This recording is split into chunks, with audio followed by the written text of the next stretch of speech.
Weapon modifications are a very important part of Dying Light, but there are so many of them that you can get lost quite easily. Today I'm going to tell you about the best weapon modifications and where to find them in Dying Light. There are two different categories of weapon upgrades. The first one that you can directly install on your weapons, and the second one that you have to craft. The mods that you install on your weapons improve its damage, durability and handling. The question you probably have is, what the hell is handling? Well, handling is simply your attack speed. If you are paying attention to weapon statistics, you would have noticed that small pocket knives have a handling above 100 because they deal damage multiple times per second.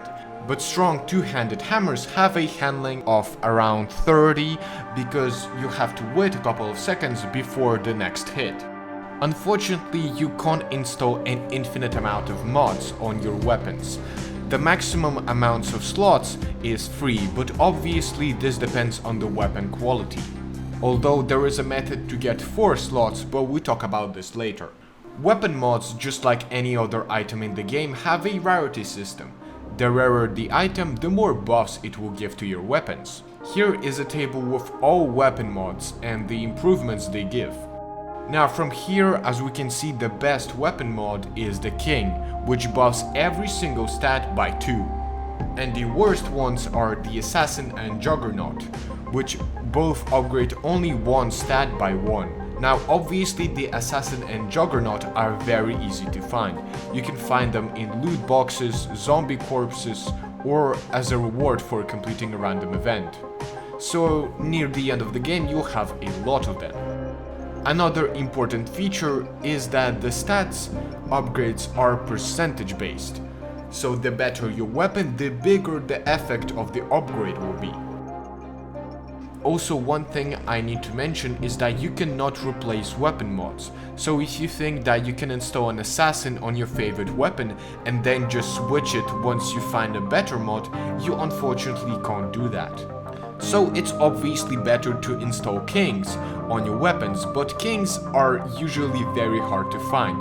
So I'm going to give you some places where you can find them. First of all, they can be found in chests. Obviously, it is not guaranteed that they will be there, but you can increase your odds by looting GRE boxes. I'm not going to go into too much detail on this because I've already made a separate video about this, so if you want to know more, the link will be in the description.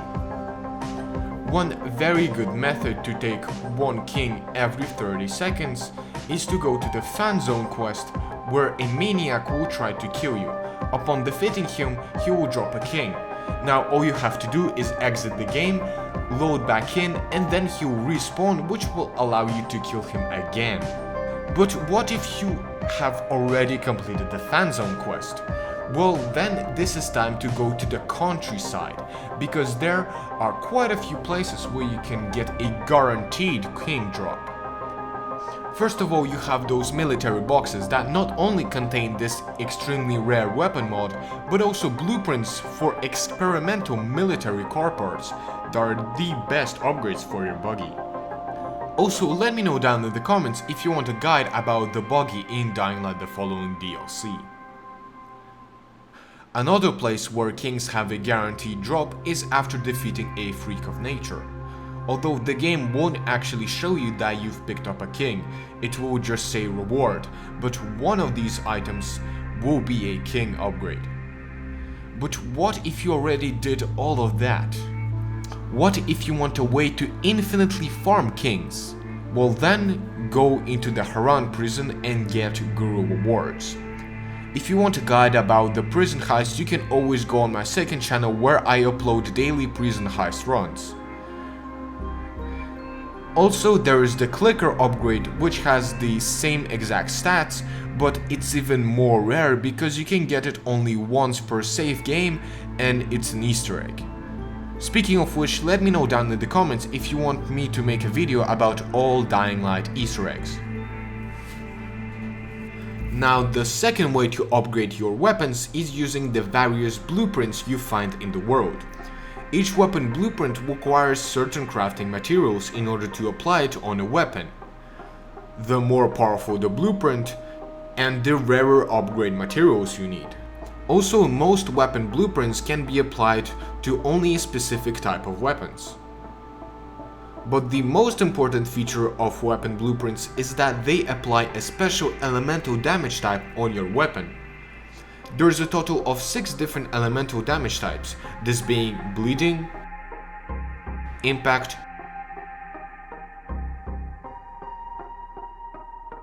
electricity, burning, toxicity, and freeze that can be found only in the following DLC. Furthermore, each of these damage over time upgrades have different levels that range from 1 to 3.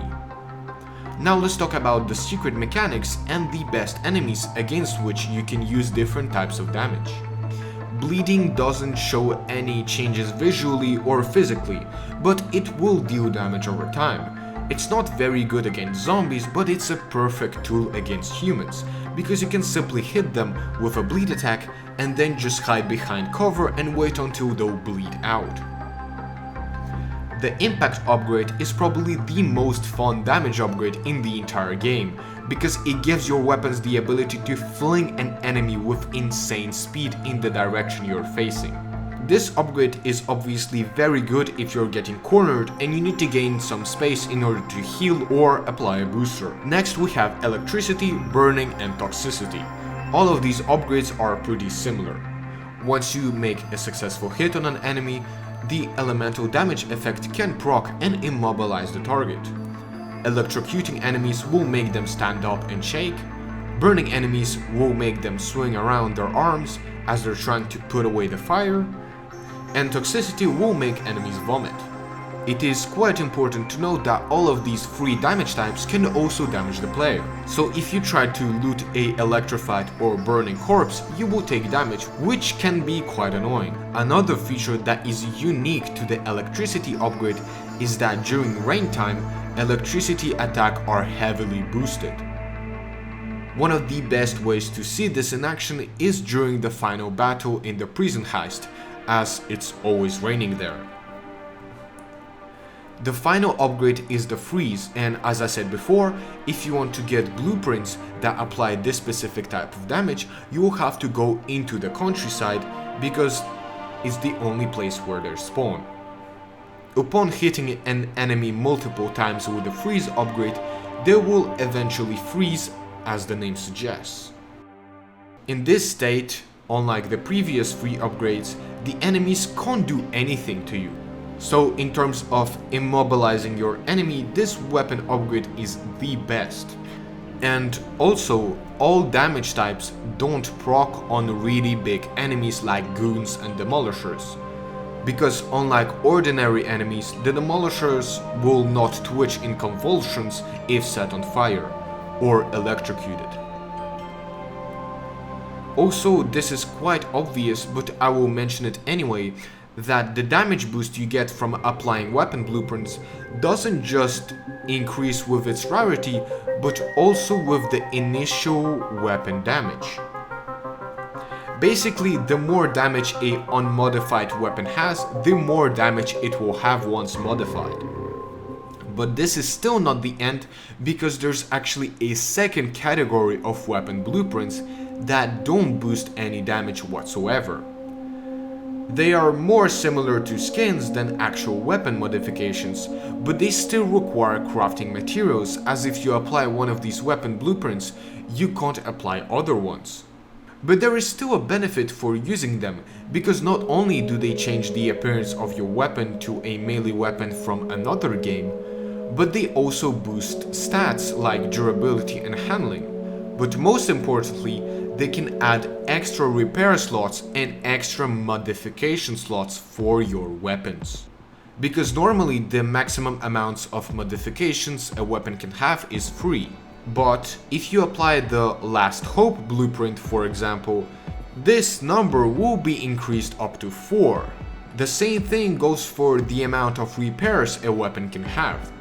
For example, if I use the spark plug blueprint, not only can I put now up to 4 mods on my weapon, but I can also repair it one more time. The best example of this will be the alternator blueprint, that increases the amount of repairs your weapon can have by 3, which is a lot. Now, in terms of what type of weapon blueprints you should apply to the weapon, this depends on your playstyle. Elemental damage blueprints are very fun and they boost your weapon's damage by a lot. But in the meantime, you can not only get a cool look for your weapon, but you can also keep it for way much longer and get a little bit more damage with the extra mod slot. So it's entirely up to you. But now let's discuss how to get the best weapon blueprints. There are many ways to obtain weapon blueprints, whether it's by buying them from a shop, getting it as a reward for completing a quest, or buying them from the official Techland website. But the most common way of getting weapon blueprints is by finding them somewhere around the world. And here are the locations to get the best ones. Angel's Sword is a legendary weapon blueprint that is given to you as a reward for completing every single side quest for Rupert the Gunsmith. They are pretty straightforward, so I will not go into detail on how to complete them, but what you should know is that in order to start this quest, you will need to talk to this dude in the university. Another similar weapon blueprint is the God Hammer. It is obtained during the quest called Chasing the Past. When you progress the story to a specific point, you will have to talk to the architect of the museum, and he will start the quest.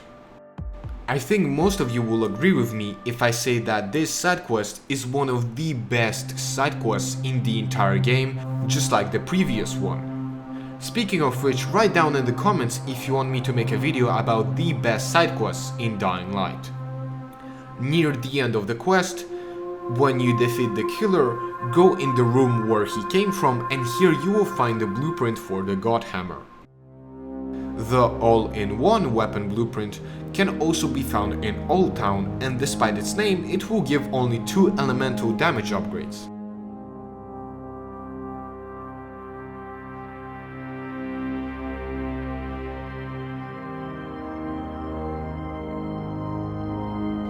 Yet another weapon blueprint from Old Town is the Poison Blast that can be found in one of the trucks in the outer area of Sector 0.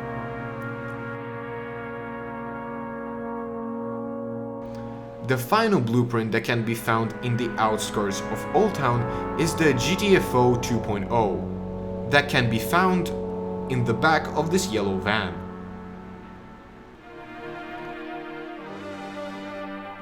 The Puke and Nuke blueprint can be found in a box on top of a hill near the Lavender farm location.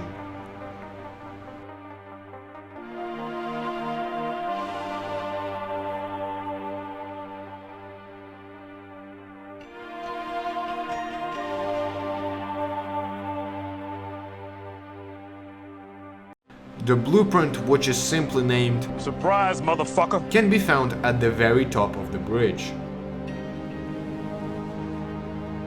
There is also the Grow Them and Kill Them blueprint, which is surprisingly easy to get because all you have to do is complete the bounty in the tower to get 5 lighter gas.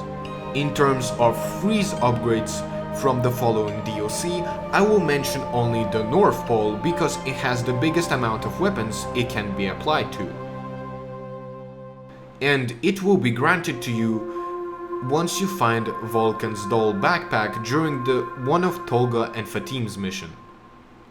And in case you're wondering how to get the other type of weapon blueprints, they come in special DLC packages.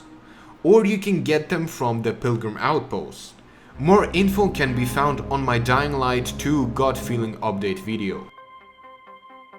There is obviously other very powerful and even unique developer blueprints, but I want to make a separate video about the special types of weapons in Dying Light. Although every time I plan to make a video on something, I end up not doing it, but we'll see.